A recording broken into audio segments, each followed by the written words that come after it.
Well, to those of you who are already here, hello and welcome. We're going to start in just a couple of minutes. So just make yourself comfortable. Maybe make yourself a cup of coffee or tea and prepare to sit back and have a little time of cooking and a little opportunity to think about this Lenten journey that we're on. I'll be back in just a minute.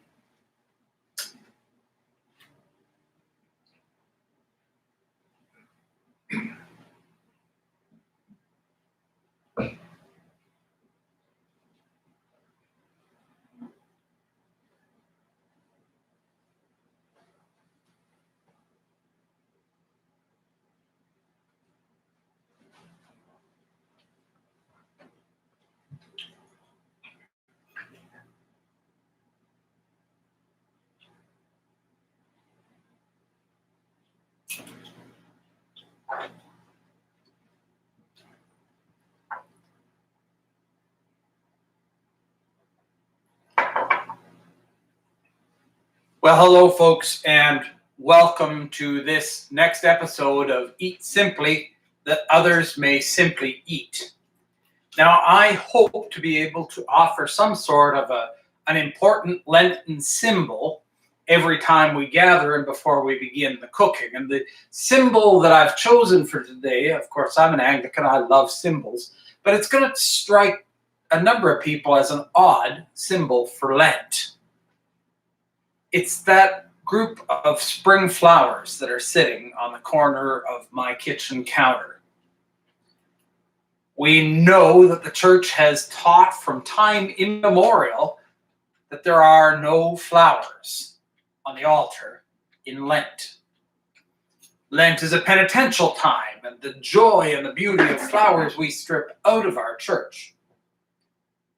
But there's more to it than that, and that's why those stand as an important symbol for me. You see, Lent is actually just a very old Celtic word which means lengthening. In Lent, we are called to remember that every day the sun is shining a little longer. Every day the light is a little stronger. We're called to remember where it is that we're heading. That even as we look out the window and we see that thick blanket of snow, just beneath the surface of that snow, new life is preparing to spring up all around us. Lent stands as a reminder to us that the light wins, that life wins, that love wins always. Lent is an invitation in the midst of that knowledge that life is going to win, that we're called to patiently wait. Patience, waiting, those have never really been my strong suits. And I remember in the movie Evan Almighty, the character that played God sits down with Evan's wife and is instructing her about prayer. He says to her, when you pray for patience, God doesn't give you patience. God gives you opportunities to learn patience. I think of that every now and then, particularly when my good wife and I are getting ready to head off on a vacation. You see, in the days that lead up to any kind of a vacation, I am constantly preparing and filling my suitcase as I think of the various things that I'm going to need as we're away. On the day that we're to leave, first thing I get out and I load the car with all of the things that I have packed. And then when I come inside to get Becky's stuff, it never fails that she will say to me, well, we can't go anywhere until the dryer's done because I need to pack those things. I've been out there days ahead and she hasn't even packed yet. And I have to calm down. I have to slow down. Often I have to sit down and patiently wait. I am slowly learning how to be patient. Now, this segment I'm calling Eat Well, or Eat Simply, so that others may simply eat. And that idea of simplifying in Lent, I think, is also a really important one. And as I thought about it today, what came to mind for me was a story in the gospel about a dinner party. Jesus has gone to the home of his friends Mary and Martha. And Jesus is sitting there and he's talking, and Mary is sitting at his feet and listening. And Martha comes in indignant. And she says, "Lord, don't you see that I'm working so hard?" And Mary is sitting there doing nothing. Jesus says some very important words then. He says, "Martha, you are worried and fretting over so many things, and few things are necessary. Mary has chosen the better part." Few things are necessary. You know, I grew up with a mother who, when she had guests coming over, she would work herself into the ground, and by the time her guests got there, she was too tired to enjoy the time with them. I think she had a little bit of Martha in her. And Jesus says to Martha, and I can almost hear him saying instead, "Martha, it's okay to just throw some cheese and some bread on the table. We don't need anything particularly fancy. The important part is that we're together. Come and enjoy being in the presence of your Lord." I think when we simplify our eating or anything else as a spiritual discipline, it offers us the opportunity to come into closer contact with Jesus as a result. So the recipe I'm going to do with you today is ribs. Now, I've done a little bit of preparation and having the ribs in the roasting pan. But the reason I chose to go with ribs this week is because last year at this time, Becky and I had two foster sons living with us.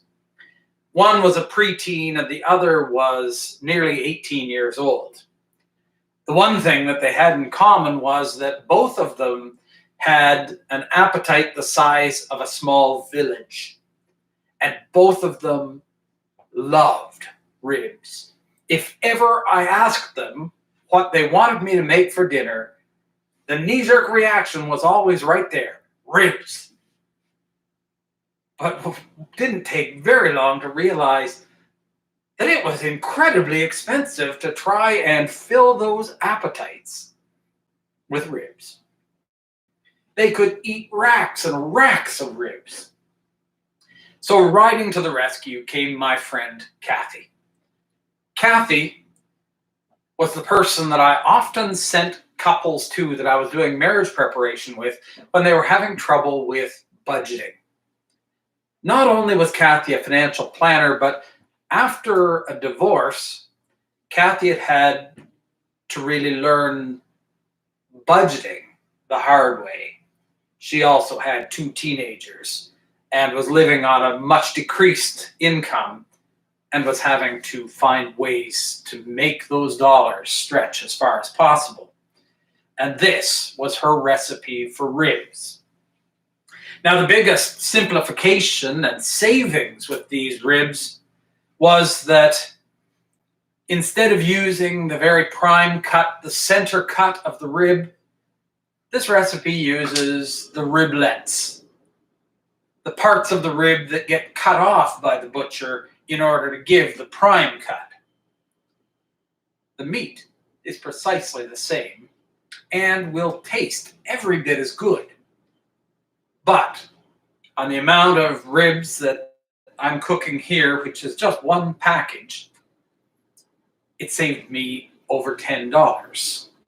Now, the idea of this eating simply that others may simply eat is that whatever we save, we put into a jar, and at Eastertide, those savings will be given, well, in my case, to Lunch by George, which is the feeding ministry of St. George's Cathedral, in order that someone else might be able to eat.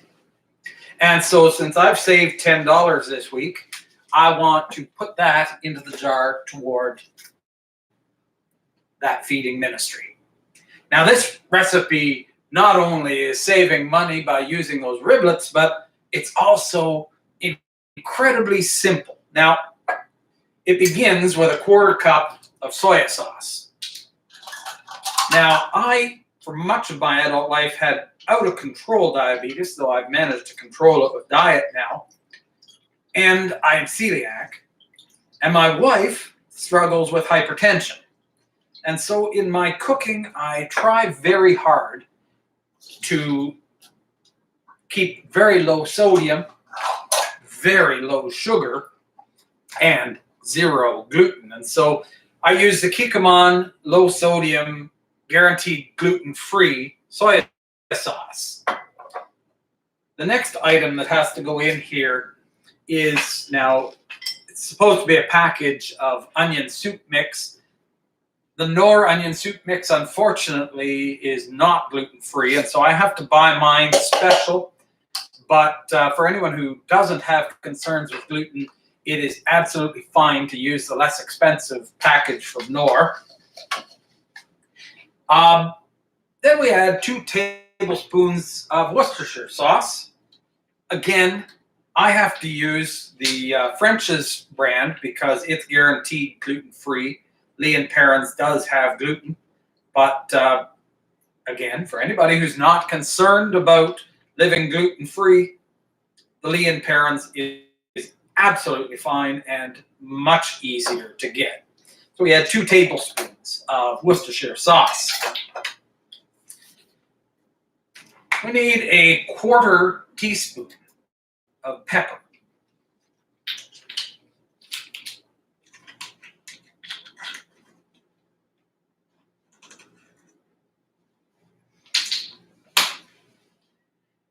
And then 2 tablespoons of dried mustard.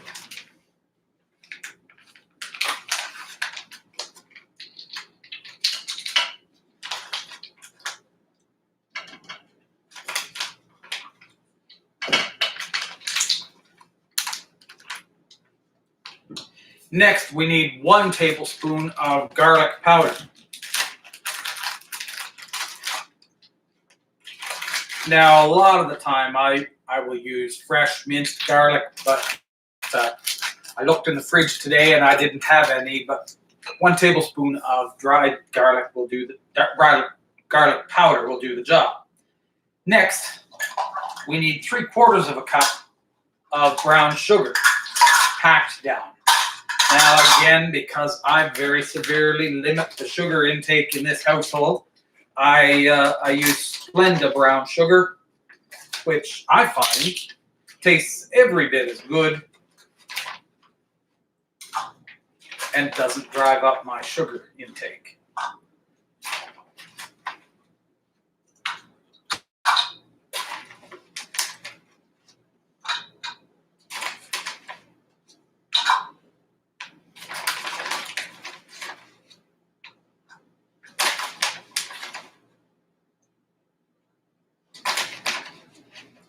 So 3/4 of a cup of brown sugar packed down. And finally, 2 cups of water.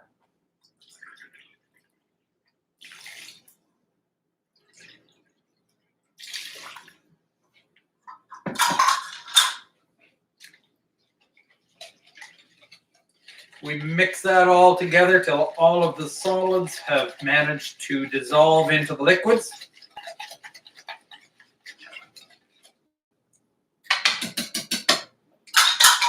And pour that over the ribs in the roasting pan. Now, I won't be able to show you the finished product because we now take that roaster and put it into the oven at 300 degrees for 3 hours. While you won't get to see it, I can guarantee you that these are incredible incredibly flavorful and always fall off the bone tender. And as I said before, that simplification saved $10 that I can give to make sure that someone else has a good meal. Thanks a lot for joining me for this simple little cooking demonstration. I'll be back on again 4 o'clock next Tuesday with another simple meal, one that I've loved since I was a kid. And I hope that you'll be with me. God bless you.